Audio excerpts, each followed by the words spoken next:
Hey, this is your girl, Terrell Ravenel, Master Marriage Transformation Scientist and Coach, helping you to transform your life from the inside out so that you can transform your marriage as well. Today, this conversation will focus on 8 natural ways on how you can boost your sex life and your marriage. I am particularly interested in talking about these things. I've been doing my research and reading on some different things that we can do as married couples to make sure that we have a quality sex life. Listen, Linda, we need to be having some sex, y'all, and we want it to be good, okay? So we've talked for the last few weeks on the first conversation. We talked about how having premarital sex could reduce the quality of your sex life and marriage. The following week, I came to you and I shared how you can fulfill your sex life, even if you've had premarital sex, what we can do now to make sure that we're fulfilling our sex life. Then we talked about some ways that sex can benefit us health-wise. We also talked about the biblical principles or the biblical reasons or purpose for sex. And so today we'll be talking about natural ways on how we can boost our sex life to make sure that we are maximizing sex in our marriage. Hey, so stick around for the conversation if you know that this is an area that you need to get more educated on or just need some inspiration or motivation in. Stick around and listen to what I have to say. Talk to you soon.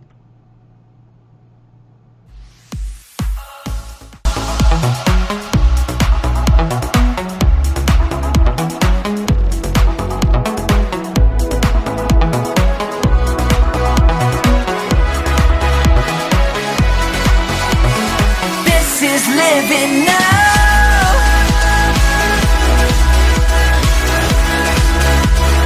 This is living now.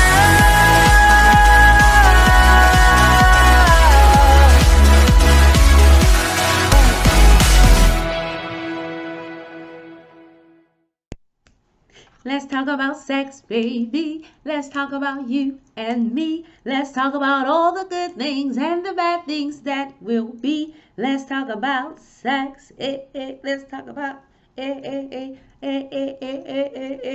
Okay, I'm just fooling around. Hey. This is your girl, Terrell Ravenel, Master Wife Coach, Master Transformation Scientist, helping you to transform from the inside out so you can transform all those things around you, including your relationship, which includes your marriage. How many of you are ready for a transformation in your sex life today?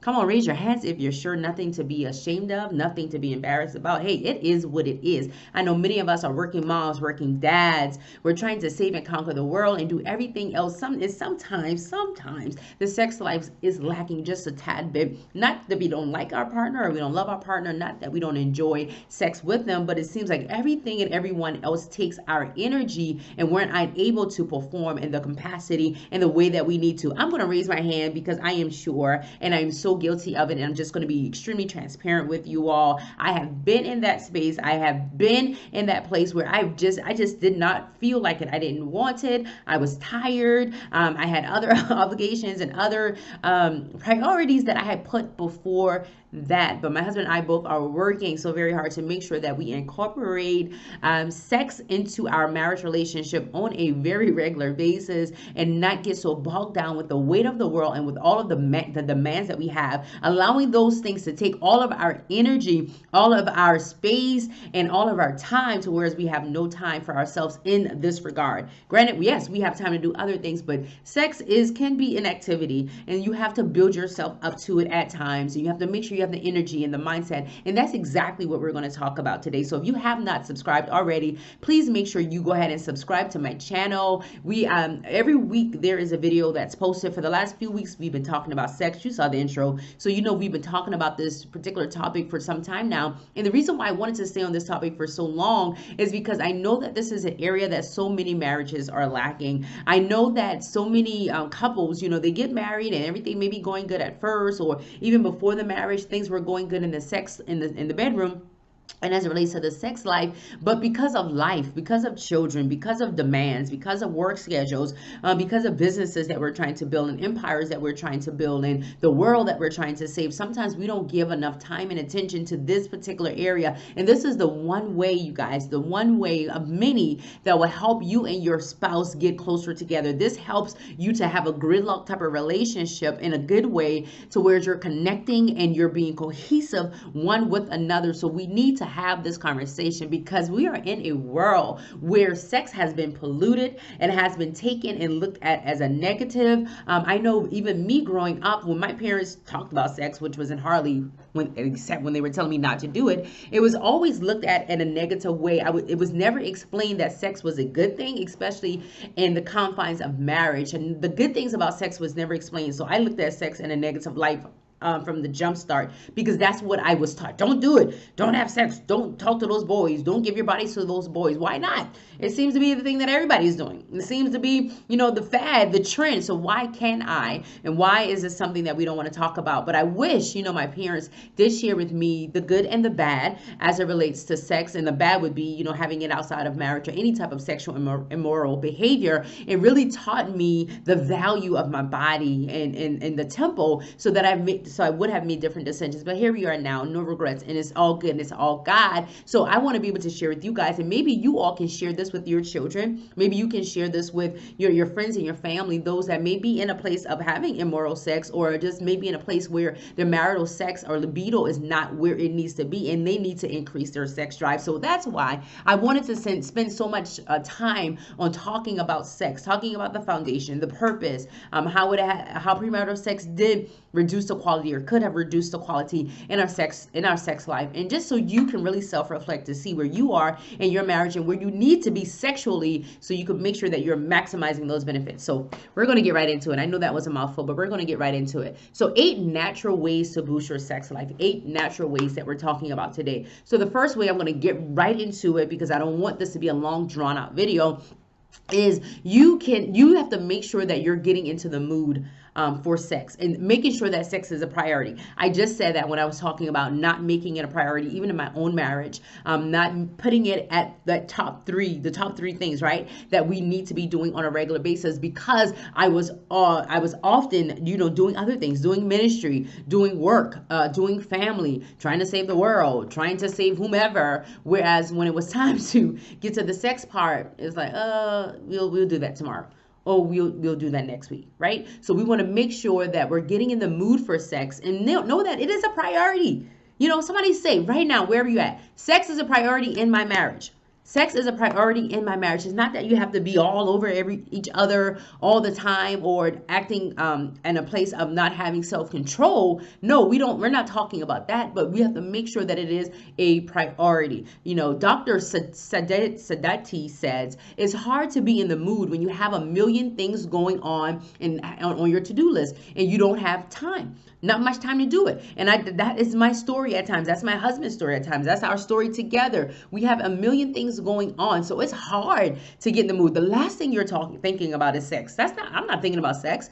We hear that men think about sex all the time. That's not necessarily true. They can be thinking about sex. They can be thinking about their business deal. They can be thinking about the meeting that they have that night. They can be thinking about the service that they have to go to on the following Sunday. They can be thinking about so many different things. And the case is still is true for us as women as well. We can have so much going on to where sex is not really at the forefront of our mind. So, some people may say, well, it's not at the forefront of my mind. I do have a lot of things going on. So how do I get it in? I'm glad you asked that question. I put a post on Facebook the other day and I asked about scheduling sex. And I know that sounds unromantic. I know that sounds like, it takes the fun out of it. It takes the wow out of it. It takes the spontaneity out of it. However, for those of us that are extremely busy and we don't have enough time, we have to do something about it. So doing something about it is scheduling sex. Is taking that 1 day or 2 days or whatever, how many days that you and your husband or wife decide on, and say, okay, these are the days that we're going to have sex, or at least these are the days that we're going to have quality time, and we're going to incorporate intimacy, and we may end up in a place where we're in having sex, and that's absolutely okay. It's best to schedule enough time to do something relaxing first rather than hopping straight into bed, since women especially needs to be relaxed before libido or sex kicks in, says Dr. Sadidi as well. So basically what he's saying is that, for women, We don't want to just jump in the bed and, oh, let's have sex. Let me ride your bones. Let me hump your bones, right? Not so much. Not most of us. Anyway, you may have some that are out there like that. But for most of us, we want other things to be happening. So even if we're cuddling, even if we're holding hands, even if we're having an intimate conversation, even if we're just looking at TV and just cuddling, we're Netflixing and chilling, or whatever the case may be, we want to be able to relax. Our mind needs to be relaxed. Our bodies need to be relaxed. We just need to be in the state where we feel like, okay, I am here for you, honey, and I'm relaxed, and whatever you want to do with my body, you can do it like right now. Okay. So number two, we want to work on our mind and notice our thoughts before sex. Because again, if you're a person like me and you have a lot going on, then even if you schedule sex, you still have a lot going on. You have a lot going on in your mind and you're thinking about your day. I'm always in my head, you guys, to the point it annoys me a lot of times, right? I'm always in my head. I have these voices in my head, not crazy voices, but things telling me what I need to do, how I need to do it, how I need to get done, when I need to do it, how I need to execute it, who I need to call, who I need to have a meeting with, who I need to connect with. My brain is always going whoop, whoop, whoop, whoop, whoop. And sometimes I'm like, stop. I just want to relax. I want to rest, and I just want to be in the moment. So we have to call our minds back. Somebody say, call my mind back. We have to call our minds back and to make sure that our minds are in a healthy space, our minds are in a good space, and we have to recognize the thoughts when we're not in the place where we need to be in that moment. We have to recognize those things and change it. Something I say often is that you have to resist those thoughts and you have to replace those thoughts. So you resist them and you replace them with thoughts that are going to put you in the mood. So if you know that you're thinking about next week, about Thanksgiving, about Christmas, about Halloween, about whatever else is going on around you, you have to say, nope, I will not do this right now. I am in the moment with my husband. I'm in the moment with my spouse, and I'm going to give them my mind. I'm going to also give them my body. Another thing about putting your mind in the thought of sex is that you can't be so concerned about your body. You know, some of us may be self-conscious. I know I have been there before. Self-conscious about our body, about our lips don't look right or too big. Our thighs don't look right. You know, we have this gut around our waist, our hips are too big, or we have what you call those things, varicose veins or cellulite, or we have all of these things that we're feeling and we're thinking about our body. We're too fat, we're too ugly, we're too wide, we're too narrow, whatever. You cannot be in that space. You know, you may have just had a baby and you feel like your breasts are sagging. They're not, prepped up or how they used to be, or your stomach is just not right, or you had a C-section, your stomach is just not right. For guys, you may be thinking, my chest is not on point. You know, I have flabs, not abs, So we can't be in that mindset, because when we get into that mindset, we take ourselves out of the mindset of being in the moment with our spouse, and we're unable to enhance our intimate sexual experiences because we're too busy thinking about how imperfect and how flawed we are. Okay. Number three, lubricants. We use lubricants. I guess that's TMI, but whatever.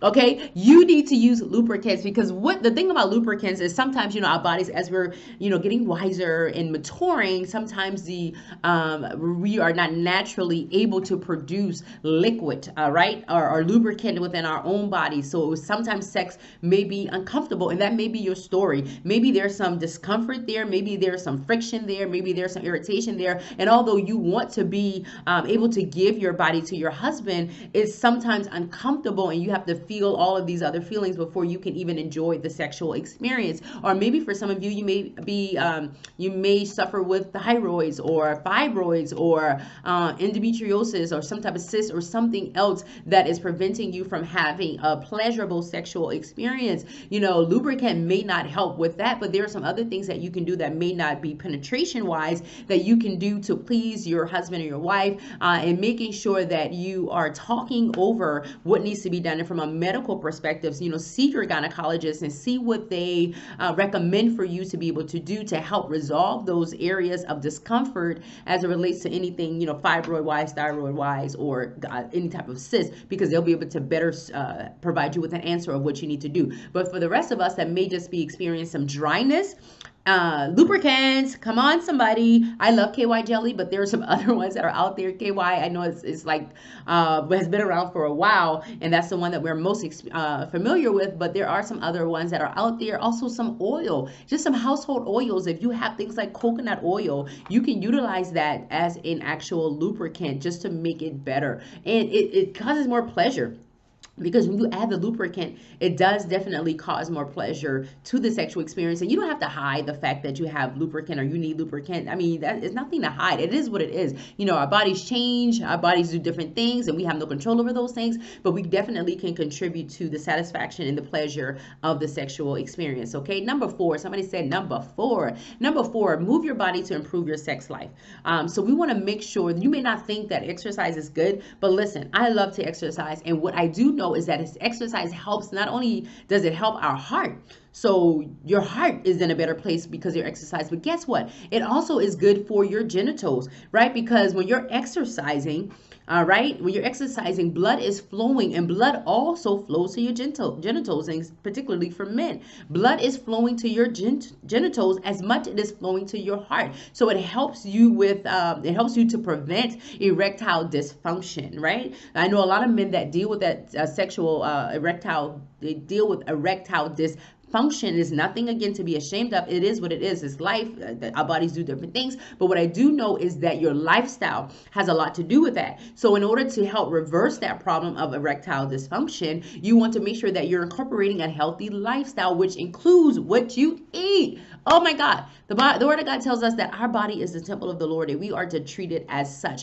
And what that means is that everything that we put into our body, we have to be mindful of how those things are affecting our body, how those things are affecting our mind, how those things are affecting our emotions, and in this case, how those things are affecting our sex life. So if you're putting all type of things in your body, you're eating all types of ways, you're eating a lot of carbs, a lot of starches, a lot of fried foods, or just have an unhealthy lifestyle overall, that can, guys, affect your sex life. That can affect the way that can affect your ability to be able to erect during that time of sex, and that only causes frustration with you, with your wife.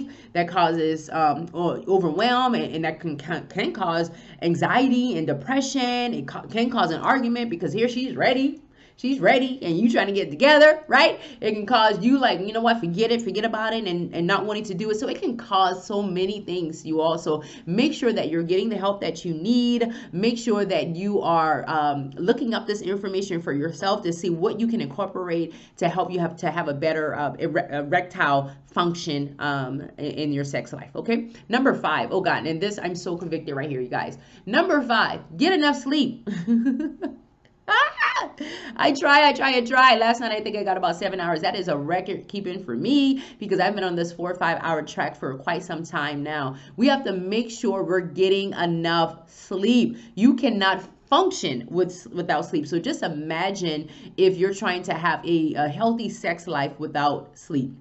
Right, I read in an article, it says one reason for the sleep is that the hormone secretion is controlled by the body's internal clock, and sleep patterns likely help the body determine when to release certain hormones related to sex. But if you're not getting enough sleep, then your body can't do that. Your body's not telling you that you desire sex, that you want sex, that you're ready for sex. So we have to make sure that we're getting enough sleep. Both men and women feeling tired when you get into the bed, that takes everything out of the sexual experience. If I'm tired, I already said, if I'm tired, I'm like done. I'm like, I hope he don't touch me. I hope he doesn't say anything. I hope he doesn't want any, because I am tired. And my sleep, especially during this season of my life, is very, very, very important for me. So we want to make sure that we're getting enough sleep. There was a journal that was published in the Brain Research publication, and it says that plus for men, getting enough sleep can boost the level of testosterone, which is a lower level that can be associated with sexual dysfunction. So men, if you're not getting enough sleep, it's affecting your level of testosterone, and that's associated to you're not being able to function sexually, and which also takes you back to erectile dysfunction, which also is known as ED. So we want to make sure that we're getting sleep. So somebody say, get sleep. I need some sleep. I need some sleep. Take a nap if you have to. Okay. Number 6, practice mindfulness or yoga for better sex. And listen, this goes back to making sure that your mind is in a healthy space, making sure that you're not easily distracted, making sure that you don't have a million and one things going on, making sure that you can keep your attention where it needs to be in the moment. That's, yoga does that. Mindfulness does it. I do practice mindfulness. I practice it to be able to sleep. I practice it to be able to be at peace, for calmness and stillness when I have, which is often, a lot of things going on. It may seem like sex is the ultimate practice of mindfulness, and while orgasms pretty much is, likely no one has made their grocery list or planned a work report in that moment. So I read that in the article as I was doing this research as well. We want to make sure that we're getting that sleep and making sure that random thoughts are not there. You know, you could be in the moment with your husband or in your with your wife and start thinking about something else, you know, leading up to the orgasm. Your mind just goes, whoop. It's not that it's not enjoyable. It's not that you don't want to be there, but because we're not practicing these things and making sure that we're compartmentalizing certain things that we need to do. Okay, I'll go grocery shopping on Thursday. I'll do laundries on Friday. I'll do my homework on Saturday, or whatever the case may be, and not thinking that you have to get all these things done in that moment because you're trying to enjoy your partner. Okay, keeping your attention on what you're doing and feeling is a powerful way to enhance your pleasure. There was a study done by Canadian researchers that was published in November 16 in the Archives of Sexual Behavior, and it says that women suffering from anxiety-related sexual dysfunction significantly boosted their sexual responsiveness after being trained in mindfulness. So if you're out there on today, I know I've suffered with anxiety. If you're out there on today and you suffer or have suffered with anxiety, then, you know, being able to do mindfulness, meditation, or any type of yoga, that can help train your mind and can help to boost your sexual responsiveness as well. So I am in that space. I'm not ashamed or afraid to share that with you all. So we want to make sure that we're doing everything in our power to be able to be present in the moment. And that means mindfulness, then let's do it. And you know, I heard some talks about yoga. Yoga is not of God and it's demonic and all that stuff. That's absolutely not true. Yoga postures, you know, that can help you improve certain areas of your body. It can help you improve your muscle, your pelvic muscle. It releases tight hip joints. It helps your body to relax. It's a breathing exercise and exercises that helps you to relax. It offers you some relaxation techniques. I've done it. I've done it by video. I really want to go take a class to do it, but that's finding that time to be able to do that. But I know even from me doing it the few times that I've done it, it does help you to be more flexible, and it helps you to breathe better, and it helps you to relax your body and your muscles, which we all need to do because we're just sometimes walking around here uptight. I'm just saying. Okay. Number seven, acupuncture treatments improve sex. It can improve sex, right? We know that that's an ancient Chinese practice where they put needles more so in your body. And in doing so, that can actually help to enhance your sex life. Dr. Baljet Kumba says that balancing and relaxing the body with acupuncture has long been used to boost sex or libido. It has long been used to boost that. So if you're in a place and you're saying, you know what, let me try something else. Acupuncture, hey, it helps to balance out and relax your body. And for many of us, our insurance plans pay for that. So check with your insurance and see what's covered under therapy or types of treatment, and you probably will see that acupuncture is something that's covered or partially covered, and you can start taking, look up a acupuncture specialist and start getting some of those treatments, okay? All right, last but not least, we went over a lot of things, and I hope that you're enjoying this because I'm definitely enjoying this. As I was reading about it and all the different things that it was sharing, I'm like, oh God, this is something that I can incorporate in my own marriage to be able to boost our sexual life, I guess. Okay, 8. Her herbs and aphrodisiacs, right? What can they do for you? So, some herbs are used by cultures around the world as aphrodisiacs, right? Some are believed to stimulate the nerves in the genital area. Other levels increases with our nitric oxide, which increases blood flow to the genitals. Because again, we want to make sure, especially for men, making sure that blood is flowing to the genitals so that they won't experience erectile dysfunction. And for women, so that we can be ready and available for the sexual experience, and also so that our hormones are working the way that they need to, so that we can possibly naturally and organically lubricate for the sexual experience. And it also, it's a feel-good chemical, right? So when blood is flowing, it helps you to feel good chemically in your brain, which also talks to your genital area and prepares you to be in that moment for a sexual experience. So some of the herbs that were listed here that I found was Chinese ginseng, cordyceps is cordyceps, jingle biloba, Biloba, and Marua. I'm not sure if I'm pronouncing these right, so please forgive me. It's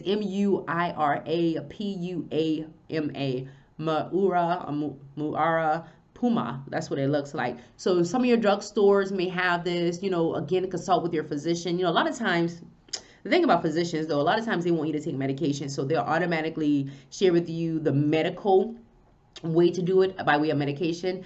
It's not that I have anything against medication, but I do encourage you to try organic and natural ways first, hence why I provided you with this list so that you can increase your sex life. So listen, if you're in that place and your sex life is not what it needs to be, or do you desire for it to be in your marriage, please don't get discouraged. Please don't fret. Please don't start blaming your partner, but instead find ways that you both can do to increase your sex life. Find ways you can do to increase your intimacy, because chances are, if you're increasing intimacy, you're going to increase the sexual experience as well. So find out those ways on how you can do that and start working toward those ways and not working against one another to where it'll dry up the sex life altogether and you both be frustrated, upset, and infidelity and all other type of things start happening or can happen. And we want to stay out that zone. So we want to create those boundaries and stay in a safe zone. So listen, if you guys have enjoyed this video and have enjoyed all of the videos that I've shared, I don't know why I talk in third person, that I've shared, or exclusive rather, that I've shared on sex, or just as a whole, if this channel has been a blessing to you, I do ask that you share it with the masses, share it with people that you know can benefit from this, married folks, those desiring marriage and just need some tips and preventative measures that they can use prior to getting to the marriage so that they can be ready. Share, subscribe to my channel. Every week I post a new video. I'm also working on a video to talk about married wives and pastors. I don't know what I'm going to entitle it yet, but I want to really talk about the relationship that married women have with their pastors, and if they are honoring and respecting their pastors more than they're honoring and respecting their husbands, and particularly if their husbands are not saved or at the spiritual level that they desire for them to be at. We want to make sure that that is not happening. So I do want to talk about that, and we have some other videos that will be coming up talking about marriage made easy. I'm going to be sharing principles on how to divorce proof your marriage. I'm also going to be just sharing the word of God, because I love the word of God. I love sharing it with God's people, and I love to be able to be in a position where I can minister to others so they can know who God is in their life, so that they can be restored back unto the kingdom of God. So listen, you guys, I've enjoyed you today. I hope you've enjoyed me in the same way, and I will see you next week. Bye.